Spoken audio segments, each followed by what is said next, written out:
মহানগর সিরিজে ওসি হারুন চরিত্রে অভিনয় করে ওটিটি দুনিয়ার রীতিমতো হইচই ফেলেছিলেন মোশাররফ করিম।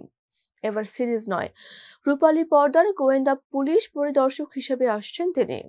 সিনেমার নাম চক্কর ৩০২। থ্রিলার আর রহস্যের গল্পটি নির্মাণ করেছেন শরাফ আহমদ জীবন। শরাফ আহমদ জীবন বলেন, আমরা সিনেমার গল্পই শক্তি, যে কারণে আমরা আগে থেকেই প্রস্তুতি নিচ্ছিলাম উৎসবের সিনেমাটি নিয়ে আসার। ঈদে হয়তো অনেক সিনেমা মুক্তি পাবে, সেখানে আমাদের সিনেমাটি ঈদ উৎসবে ভিন্ন স্বাদের হাওয়ায় দর্শকেরা গ্রহণ করবেন।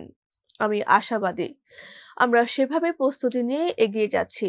গত মাসে সরকারি অনুদানের সিনেমা চক্কর ৩০২ সেন্সর সার্টিফিকেট সনদ পেয়েছে।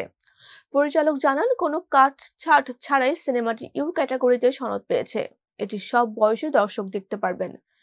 সিনেমাটির সেন্সরে খবর ফেসবুক পোস্টে মোশাররফ করিম লিখেছেন, কোন রকম কাটা ছেঁড়া ছাড়াই বাংলাদেশ চলচ্চিত্র সার্টিফিকেশনের বোর্ডের সনদপত্র পেয়ে লক্ষ্য পূরণের পথে আরও একটি ধাপ এগিয়ে গেল আমাদের সিনেমা। সিনেমাটি নিয়ে আমরা আশায় আছি।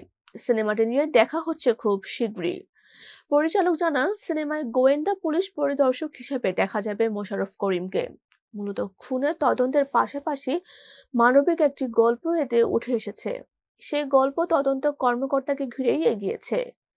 এর আগে মোশাররফ করিম মহানগর ওয়েব সিরিজের ওসি হারুন চরিত্রে সাড়া ফেলেন। এবার তাকে দেখা যাবে মইনুল চরিত্রে।